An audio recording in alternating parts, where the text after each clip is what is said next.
Hello guys, welcome to my YouTube channel para sa mga OFW dito sa Taiwan na gustong mag-savings sa MP2 at regular savings sa Pag-ibig.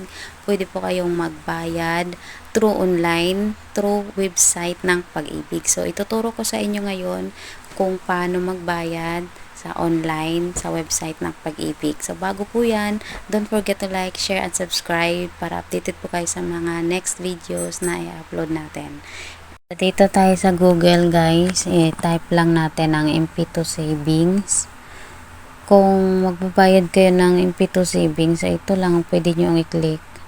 Tapos, mag-direct kayo dito. So, dahil magbabayad tayo, dito tayo sa online payment facilities. And then, madadirect tayo dito. Kung gusto nyong magbayad ng regular savings, i-click nyo yan. Kung MP2, i-click nyo MP2 savings. Kung housing loan, i-click nyo. Ako naman ay tapos na akong magbayad ng MP2 savings. Tapos na akong maghulog. So, dito tayo sa regular savings.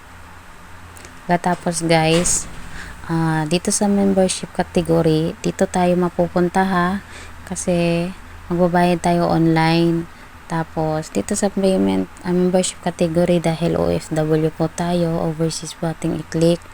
And then, dito naman sa payment method, dahil Visa card ang gagamitin natin. So, ito debit card. Katapos guys, dito, Pag-ibig mid number, lagay natin yung Pag-ibig mid number natin. So, dito, madadirect tayo. Click natin Pag-ibig, then verify. Pagkatapos, lalabas na yung pangalan natin guys. And then, actually yung bagong ano ngayon, monthly sa regular savings sa ating Pag-ibig ay 400 pesos na po monthly. So, hindi na po pwede ang 200. Bago na po yan dahil nagpunta po ako sa Meco at sabi doon, starting February, 400 na po ang monthly na babayaran. So, i-type natin 400. Tapos, dahil ngayon ay April, so April, 1 month yan guys. Tapos, ayan, wag nyo nang baguhin yan kasi month of April ngayon. And then dito, due, ilagay din natin ang 400 automatic na yan. So, meron siyang kaltas po na convenience fee na 7 pesos. Tapos, i-check natin maigi. I-check natin ang Pag-ibig mid number kung tama. And then, after nyan, dito tayo sa next. Pagkatapos guys, dito tayo sa billing 1, kung ano yung address sa Pinas. I-click natin ang address. And then sa municipality, kung saan kayong municipality, ako ay sa Cagayan de Oro. And then ang zip code sa Cagayan is 9,000. And then sa country natin ay Philippines.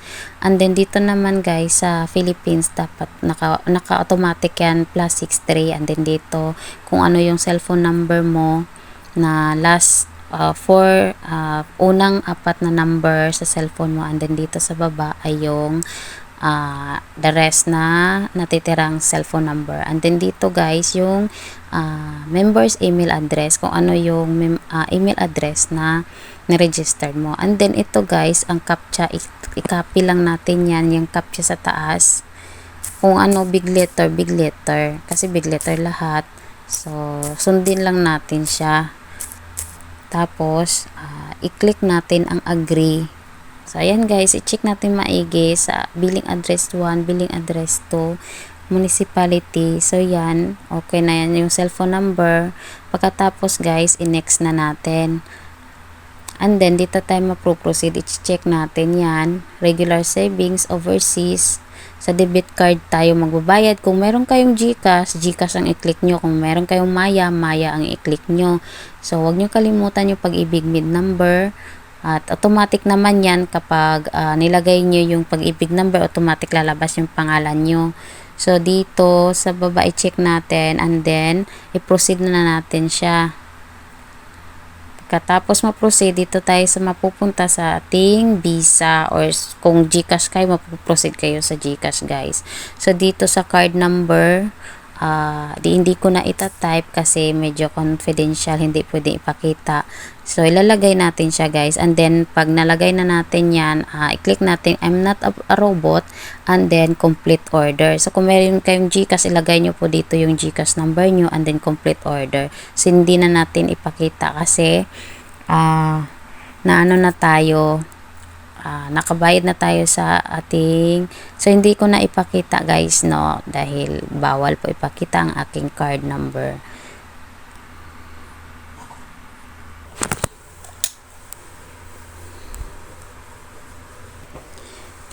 So ayan na guys, nag-payment processing na tayo dahil nakabayad na tayo. So ito guys, automatic po yan na magdideduct sa aking Visa card.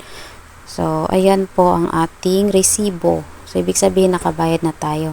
And then, dito sa baba guys, kung saan nyo isi-send yung ano nyo, yung resibo nyo. So, pwede sa number, pwede sa email. So, dahil ako ay gusto ko sa cellphone number ko, ano na sa akin guys.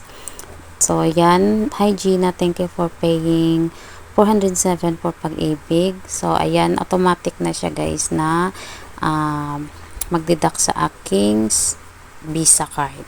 So, ganun lang, guys, ang pagbayad ng ating Pag-ibig. So, same lang din kung magbayad ka sa sa MP2, housing, ganun lang din kadali.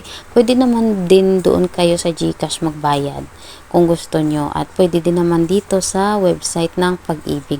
So, ganun lang kadali. Sana ay may natutunan kayo sa ating video tutorial ngayon kung paano magbayad online ng Pag-ibig. Virtual Pag-ibig. So, maraming salamat. Thank you for watching. Bye-bye.